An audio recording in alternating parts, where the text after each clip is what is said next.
ससुरासुरमणुसिन्धवन्दितं धोदिघायिकं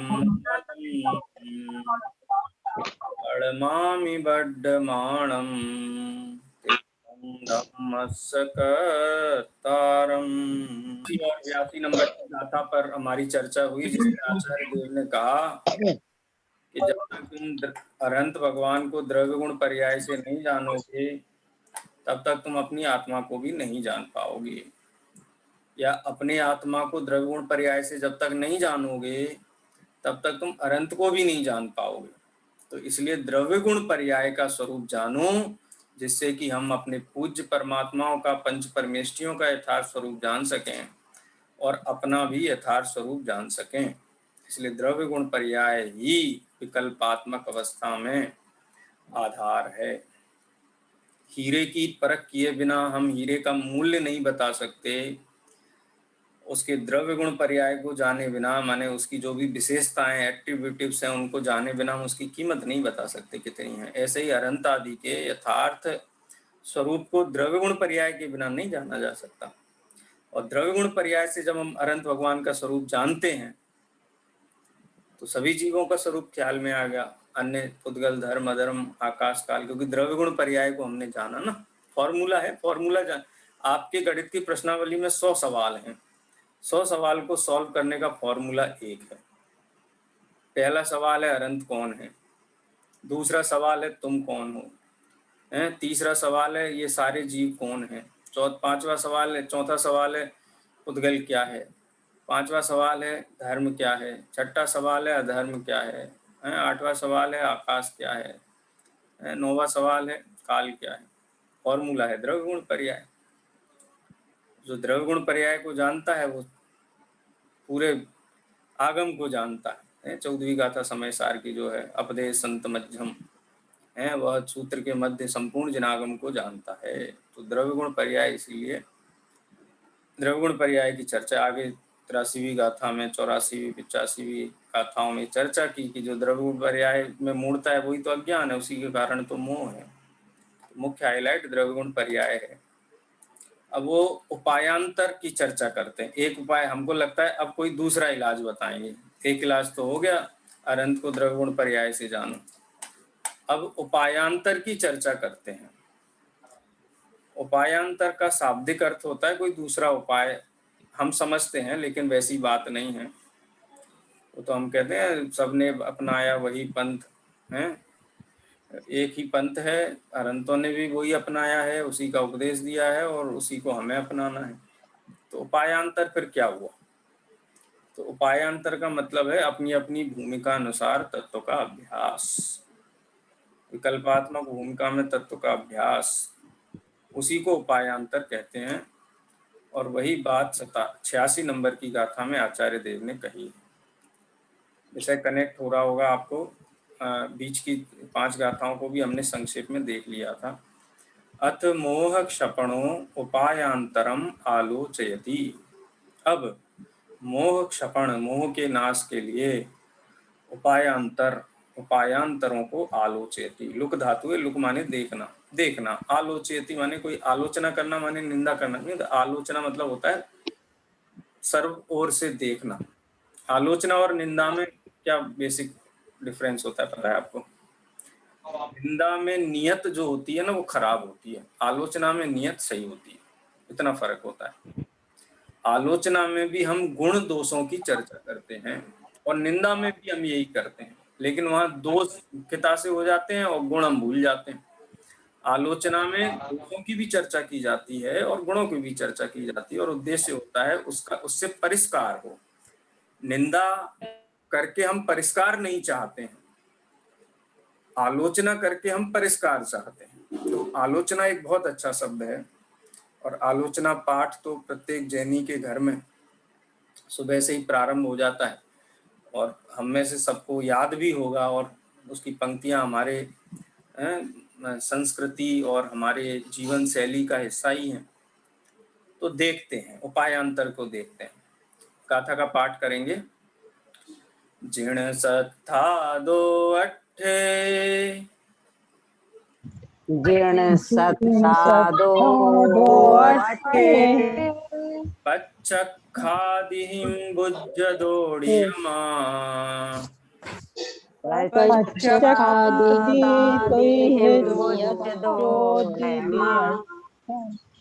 खीयदि मोहो वचयो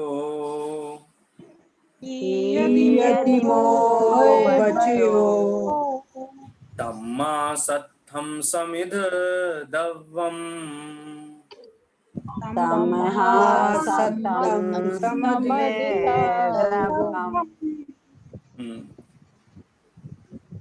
कहते हैं जिण सत्थादो, जिन शास्त्रात अर्थान, दो शब्द हैं। जिन शास्त्रात, जिन शास्त्रात पंचमी विभक्ति का एक वचन है। जिन शास्त्र से, अर्थान ये द्वितीय विभक्ति का बहुवचन है, यानी अर्थों को।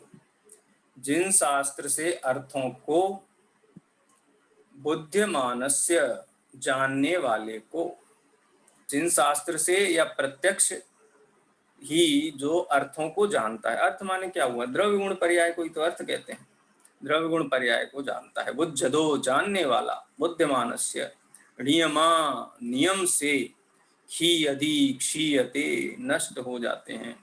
क्या नष्ट हो जाते हैं? मोहोपचय, मोह उपचय खत्म हो जाते हैं। यानी मोह की जो परंपरा है, एक के बाद एक के बाद एक, ये निरंतर अनादिकाल से श्रद्धा और चारित्र की जो मोह की पर्याय आवृत्ति रूप से, निरंतर रूप से उत्पन्न हो रही हैं, वो क्षीयति माने नष्ट हो जाती हैं।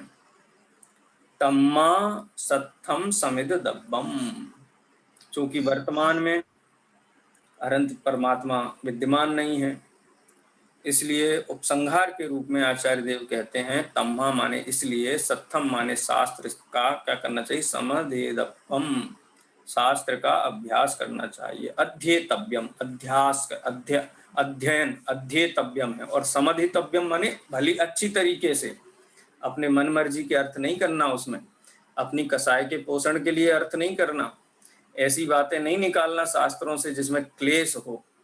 क्योंकि जिन बातों से क्लेश हो, उन बातों को जिन दर्शन में असत्य कहा गया है। हमने पढ़ा था ना पुरुषा सिद्धि उपाय ग्रंथ में, असत्य के 4 भेद थे, जिसमें से गर्हित वचन। कई लोग कहते हैं हम तो सच बोलते, किसी को बुरा लग जाए तो लग जाए। सत्य की परिभाषा ये है कि किसी को बुरा नहीं लगे। अगर बुरा लगता है तो वो सत्य ही नहीं है।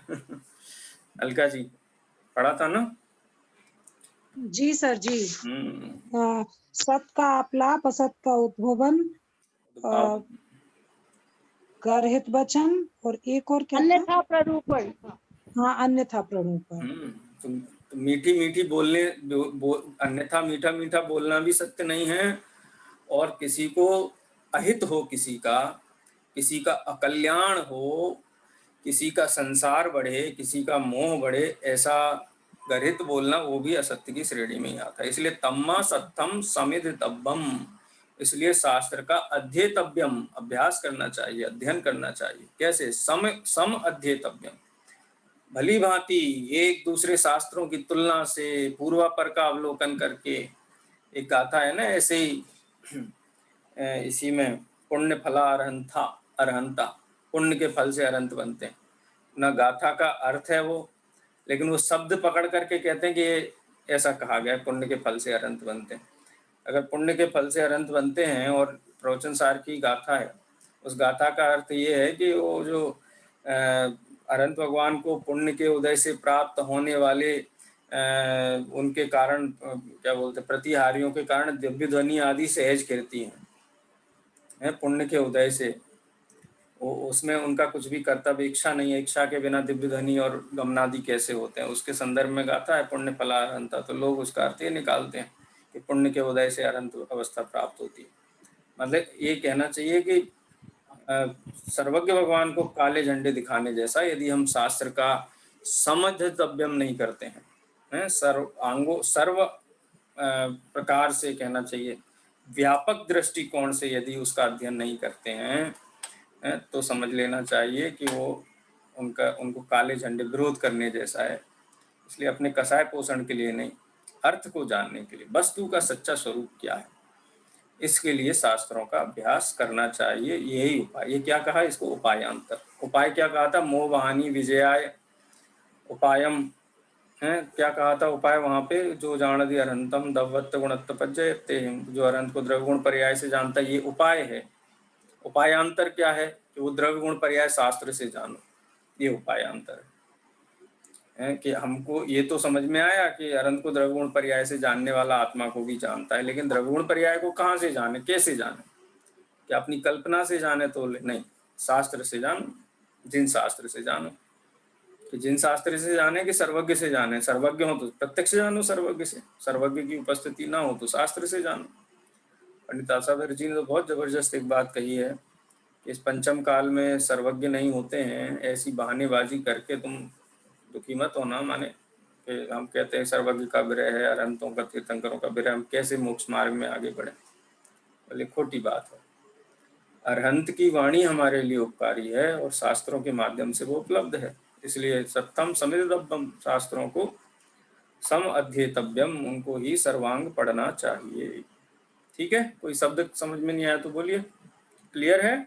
गाथा सर इसमें जो नीचे संस्कृत दी ना, वो इसी प्राकृत को तोड़ तोड़ के शब्द संस्कृत में दिए गए हैं। देखो, जिण माने जिन, सत्थादो शास्त्रात, यहाँ तक हो गया इसका। अट्ठे, ये अट्ठे शब्द है ना, क्योंकि प्राकृत में द्विवचन नहीं होता है, एक वचन और बहुवचन होता है। ठीक है, तो उसका जो बहुवचन है वो होता है अर्थ का अट्ठे, अट्ठम अट्ठे। अर्थान माने पदार्थों को, पदार्थ माने क्या होता है, द्रव्य गुण पर्याय को पदार्थ कहते हैं। आगे परिभाषा आएगी, ये शायद हम हमारे सिलेबस में है, परिभाषा नहीं होगी तो देख लेंगे, 159 नंबर की गाथा पढ़ेंगे उसमें है सर। पच्चक्कादिहिम, ये जिन शास्त्रात, इसमें एक वचन लिया शास्त्रात में, पच्चक्कादिहिम, प्रत्यक्ष आदियों से, प्रत्यक्ष अनुमान से, आगम से, बहुत उपाय हैं जानने के, अरहंत से, सिद्ध अरहंत से, आचार्य से, उपाध्याय से, साधु से, हैं अनेक उसके जानने की विधियां हैं पदार्थों को। बुद्धदे, जानने वाला, बुद्धिमानस्य, बुद्धदो बुद्धिमानस्य, नियमा, नियमात, पंचमी विभक्ति का एक नियम से, क्षीयते, खीयदि, प्राकृत में खीयदि बोलते हैं। हम कहते हैं नहीं कर्म खप जाते हैं, खप जाते हैं माने ये खप जाना प्राकृत का शब्द है, खप जाना प्राकृत का शब्द है, और क्षय हो जाना ये संस्कृत का शब्द है, तत्सम शब्द है। हम बोलते कि नहीं, कई ऐसे शब्द बोलते हैं जो प्राकृत के हैं, हम बहुत प्रयोग करते हैं। बोले नगद रुपए लगेंगे, नगद, नगद, ये प्राकृत का है, और नकत का है तो संस्कृत तत्सम है, वो तद्भव। तो यहाँ क्षीयदि और यहाँ क्षीयते। मोहो वचयो, मोह की परंपरा, जो पदार्थों को जानते हैं उनकी मोह की परंपरा नष्ट हो जाती है, मोह उपचय नष्ट हो जाता है। कहाँ से जानते हैं, शास्त्रों से जानते हैं या फिर प्रत्यक्ष आदि के माध्यम से जानते हैं। इसलिए क्या करना चाहिए, अभी तो फिलहाल हमारे पास जो विकल्प है वो शास्त्र का विकल्प है। तस्मात् तम्हा सत्थम शास्त्रम समधिदब्बम सम अध्येतव्यम, व्यापक खुले दृष्टिकोण से, परिसमन्तात, चारों ओर से शास्त्र का अभ्यास करना चाहिए। चलिए रीड करते हैं, गाथा का पाठ करेंगे पहले, उसके बाद रीडिंग शुरू करेंगे। तत्वार्थ को जो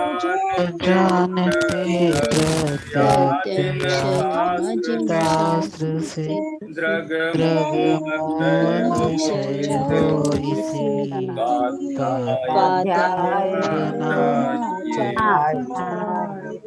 जे त्रिभुवन में जीव अनंत, सुख चाहे दुखते भयवंत। सुख चाहिए ना, और सुख कब होगा, जब मोह हो जाएगा। मोह कब जाएगा, जब पदार्थों का यथार्थ सद्धान ज्ञान होगा। पदार्थों का ज्ञान किससे होगा, प्रत्यक्ष या जिन शास्त्र से होगा।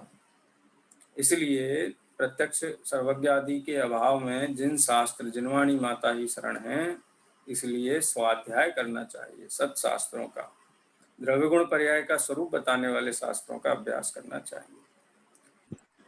जिन शास्त्रों द्वारा प्रत्यक्ष आदि प्रमाणों से पदार्थों को जानने वाले का नियम से मोह के उत्तर समूह का क्षय हो जाता है। इसीलिए शास्त्रों का सम्यक प्रकार से अध्ययन करना चाहिए।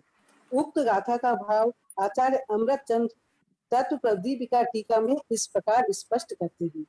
80वीं गाथा में द्रव्य गुण पर्याय स्वभाव से अरहंत के ज्ञान द्वारा जो आत्मा का इसी प्रकार का ज्ञान मोह क्षय के उपाय के रूप में बताया गया था, वह वस्तुतः इस 86वीं गाथा में प्रतिपादित उपायांतर की अपेक्षा रखता है।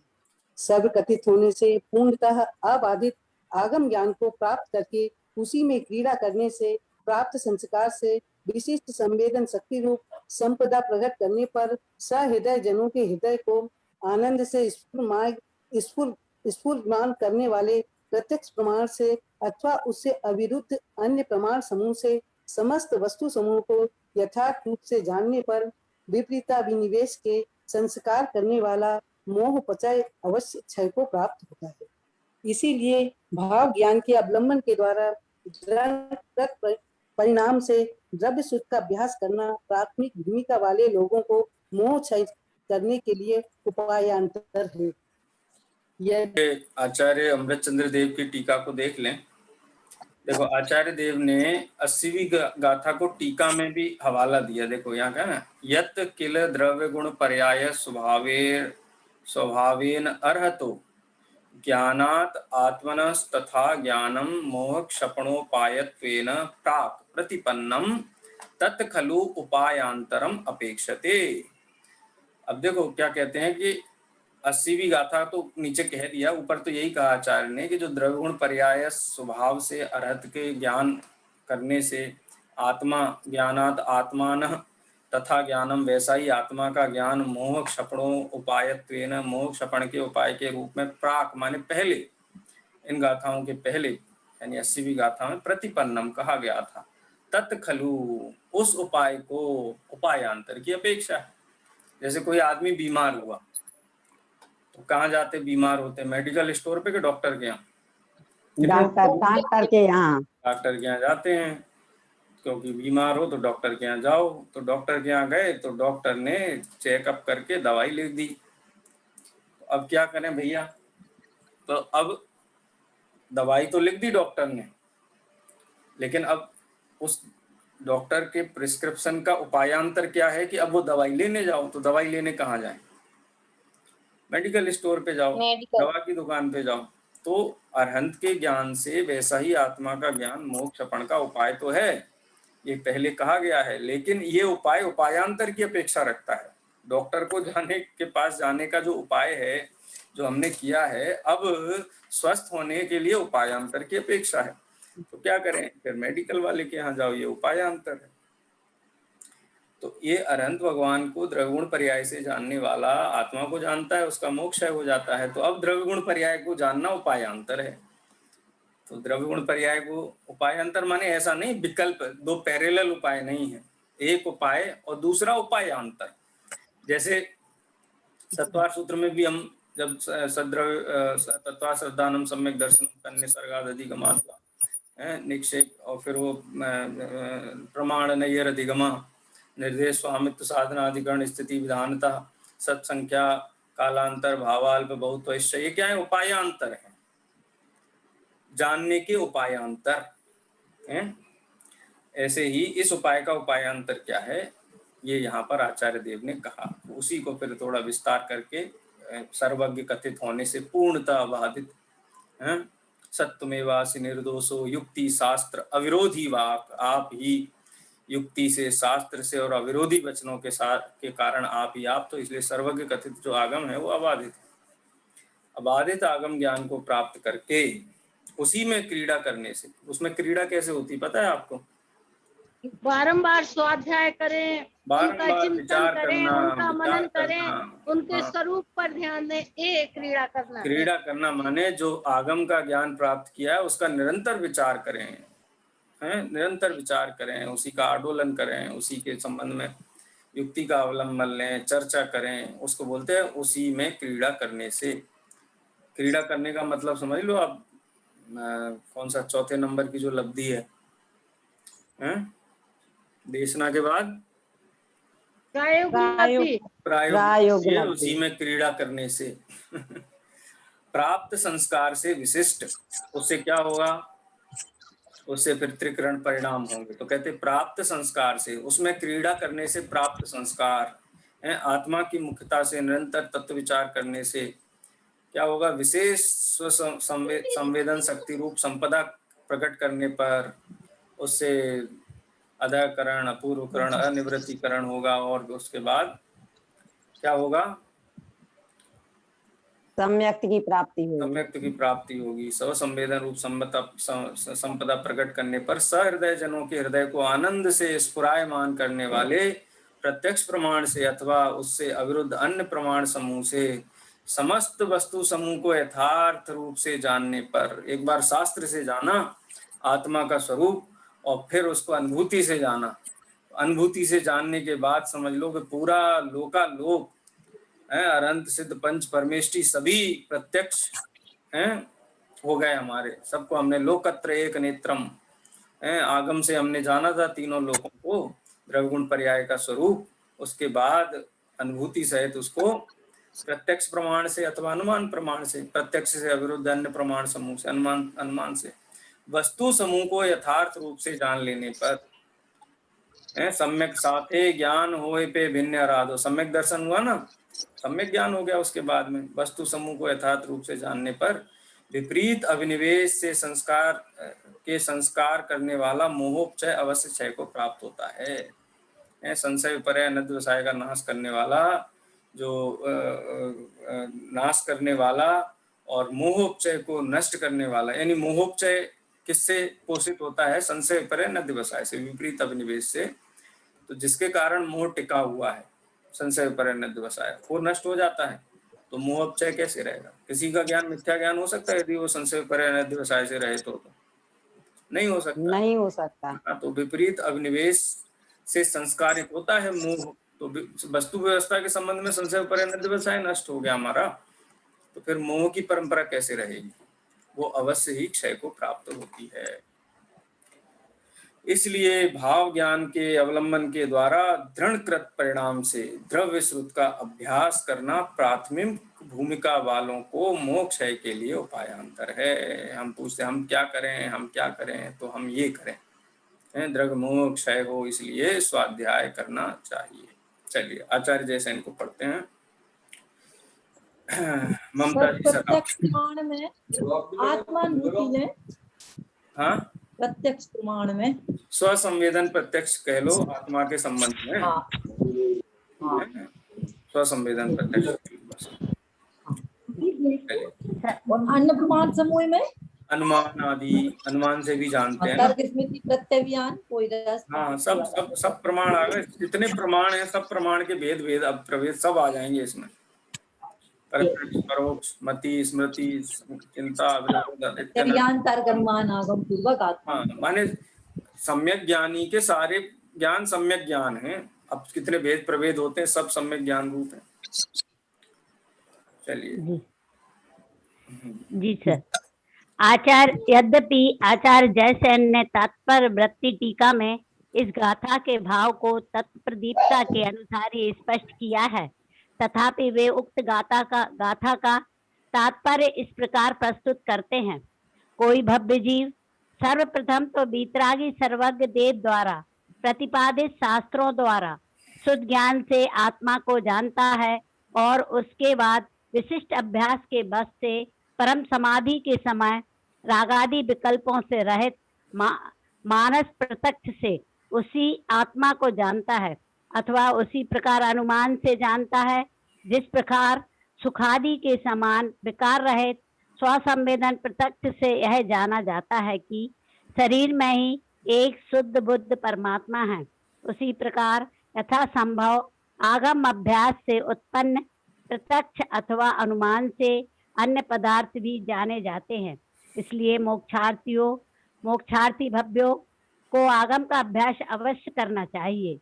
उक्त कथन में आचार्य जयसेन ने मोह के क्षय के कारण रूप में होने वाले क्रमिक विकास की प्रक्रिया को भी स्पष्ट कर दिया है। हाँ, आचार्य जयसेन की जो टीका है जिसको आचार्य देव ने मूल गाथा में कहा है उसी को उन्होंने यहाँ और भी क्रमशः थोड़ा विस्तार देते हुए 3-4 पंक्तियों में वो बात कह दी कि जो अपना हित चाहते हैं, सुखी होना चाहते हैं, जो भव्य जीव हैं, उनका क्या कर्तव्य है। तो प्रथम से प्रथम कर्तव्य ही उनका ये है कि वो द्रव्य गुण पर्याय को जाने, यही उनका कर्तव्य है।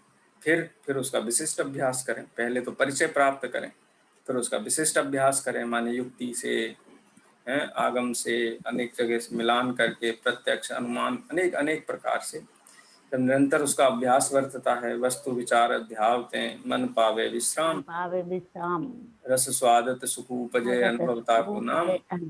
तो ऐसा अनुभव करते हैं परम समाधि के समय, रागादि विकल्पों से रहित हो जाते हैं। उसी को हम कहते हैं स्वसंवेदन प्रत्यक्ष, मानस प्रत्यक्ष से उसी आत्मा को जानता है। उसी प्रकार अनुमान से जानता है। अनुमान से क्या जानता है? अब प्रत्यक्ष असंख्यात प्रदेश तो दिखाई नहीं देते ज्ञान में, अनंत गुण भी प्रत्यक्ष नहीं दिखाई देते हैं, लेकिन आनंद की जो अनुभूति है वो प्रत्यक्ष है। तो अन्य प्रमाणों से भी उस आत्मा को और अन्य जिस प्रकार सुखादि के समान विकार रहित स्वसंवेदन प्रत्यक्ष से यह जाना जाता है कि शरीर में ही एक शुद्ध बुद्ध परमात्मा है। ठीक है, जैसे आत्मा को जाना, उसी प्रकार यथा संभव आगम अभ्यास से उत्पन्न प्रत्यक्ष अथवा अनुमान से अन्य पदार्थ भी जानने में आते हैं या जाने जाते हैं, अन्य पदार्थों का भी स्वरूप जानते हैं। इसलिए क्या करना चाहिए? मोक्षार्थी को आगम का अभ्यास से करना चाहिए, समधितव्यम। इसीलिए मोक्षार्थी भव्यों को आगम का अभ्यास अवश्य करना चाहिए। उक्त कथन में आचार्य जयसेन ने मोह के क्षय के कारण रूप होने वाले क्रमिक विकास की प्रक्रिया को भी स्पष्ट कर दिया है। 80वीं गाथा में अरिहंत भगवान को द्रव्य गुण पर्याय से जानने की बात कही है। अतः अब प्रश्न यह उपस्थित होता है कि अरिहंत भगवान के द्रव्य गुण पर्याय को कैसे जाने। इसके उत्तर में इस गाथा में यह बताया गया है कि अरिहंत भगवान के द्रव्य गुण पर्याय को जानने के लिए आगम का स्वाध्याय करना चाहिए। स्वाध्याय में अरिहंत भगवान की दिव्य ध्वनि का श्रवण करके उसके अनुसार लिखे गए शास्त्रों का पठन पाठन एवं उनके मर्म को जानने वाले तत्वज्ञानी गुरुओं के उपदेश का श्रवण है, ये सब कुछ आ जाता है। उक्त संपूर्ण कथन से यही प्रतिफलित होता है कि देशनालब्धि के माध्यम से अरिहंत भगवान को द्रव्यत्व, गुणत्व और पर्यायत्व से जानकर तर्क की कसौटी पर कसकर निर्णय करना चाहिए। तदुपरांत उन्हीं के समान अपने आत्मा को भी प्रत्यक्ष आदि प्रमाणों से जानकर आत्मानुभव करना चाहिए। दर्शन मोह के नाश करने का एकमात्र यही उपाय है। तो ये डॉक्टर साहब ने उसी बात को और सरल कर दिया हमारे लिए कि यदि जीव के कल्याण में कोई निमित्त है तो वो एकमात्र निमित्त देशनालब्धि है, चाहे वो आगम से हो, चाहे वो अरहंत से हो या परंपराचार्य गुरुओं से हो। वो देशनालब्धि के कारण हमारा पंच परमेष्टि से संपर्क होता है। तो देशना जिनको समझ में आई है उनको अत्यंत हर्ष होने पर अत्यंत बहुमान भाव आता है। बाकी सब द्रव्य गुण पर्याय का स्वरूप नहीं जानते, भगवान का स्वरूप नहीं जानते और पूजा भक्ति करते हैं। तो पंडित जी साहब उन जीवों में और अन्य मत की में जो रागी देशी गुरुओं की पूजा भक्ति करने वाले हैं उनमें कोई अंतर नहीं देखते हैं। हाँ, ऐसा नहीं कहते हैं कि इतना अंतर तो है कि जो अरहंत आदि और पंच परमेष्टि के निकट हैं उनके अवसर अधिक हैं तत्व परिचय के, अन्य के वो अवसर नहीं है, ये अंतर तो है। लेकिन जो उनके नाम में अथवा उनकी प्रतिमा में अथवा उनके संबंध में अज्ञान सहित पूजा भक्ति करते हैं तो उसका अपने मोक्ष मार्ग में कोई माने योगदान नहीं हो सकता है। देशना से ही संबंध अरहंत का है, इसीलिए नमो अरहंताणम पहले कहा जाता है। तो इसलिए द्रव्यगुण पर्याय का आगम से अभ्यास करना यही उपाय यांतर है। और द्रव्यगुण पर्याय का ज्ञान होने पर अरहंत आदि पंच परमेष्टि का यथार्थ ज्ञान होता है, आत्मा का यथार्थ ज्ञान होता है। तो मोह कैसे टिक सकता है? मोह टिक ही नहीं सकता है।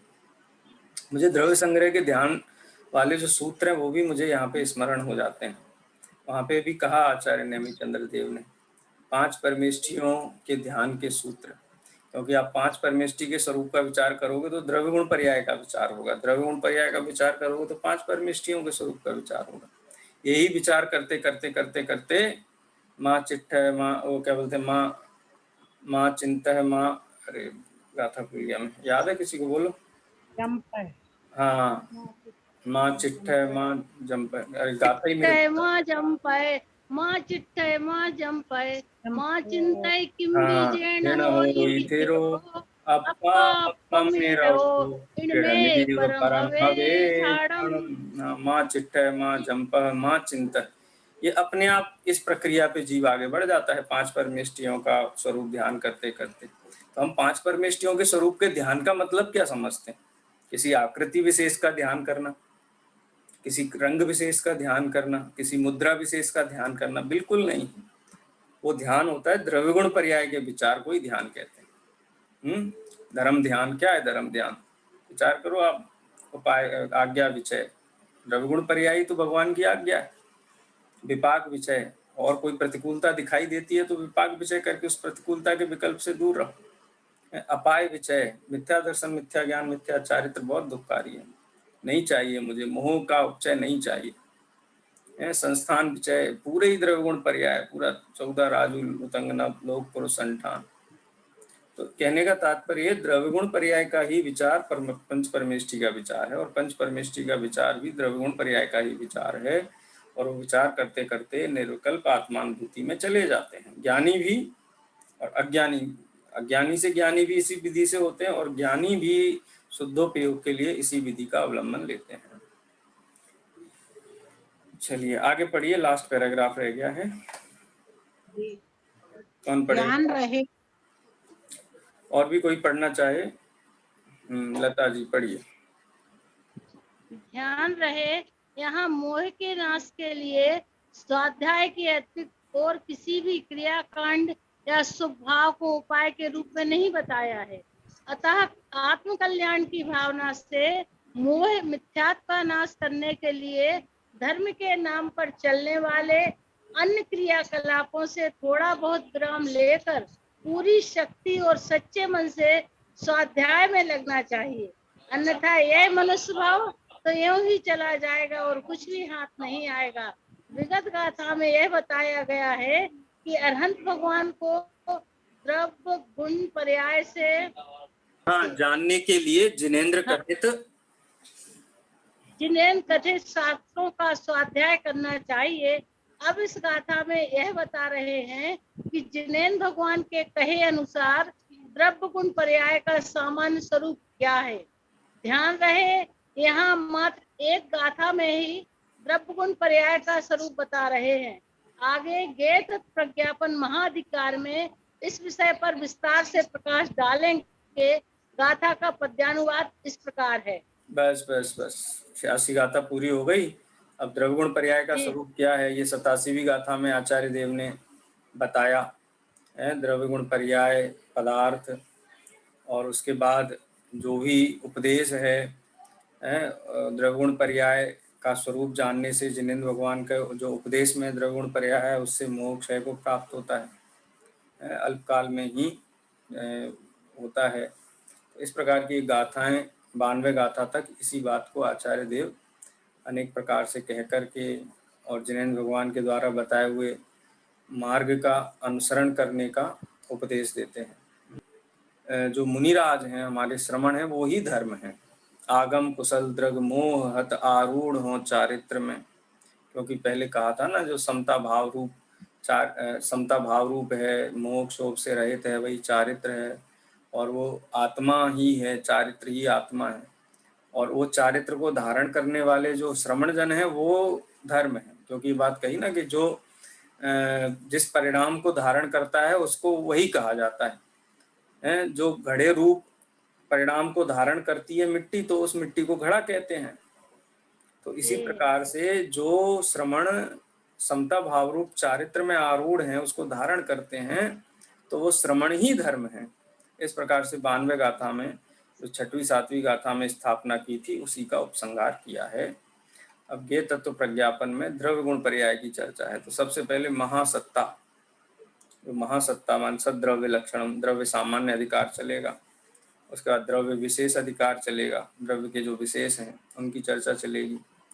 और बाद में ज्ञान ज्ञेय विभाग अधिकार, इस प्रकार से तीसरा अधिकार चलेगा। आज वैसे भी हमारा समय हो गया है, देखता हूँ ज्ञेय तत्व प्रज्ञापन अधिकार का थोड़ा सार संक्षेप कल चर्चा करेंगे और उसी के बाद फिर अपन 106 और 159वीं गाथा लेंगे। आज एक विराम लेते हैं, जिनवाणी स्तुति करेंगे सभी। निज निधि निज में बताई यह अनंत उपकार है, इसके लिए जिन वाणी मान को वंदना सत्कार है, वंदना सत्कार है। बोलो दासांग जिनवाणी माता जय हो। जय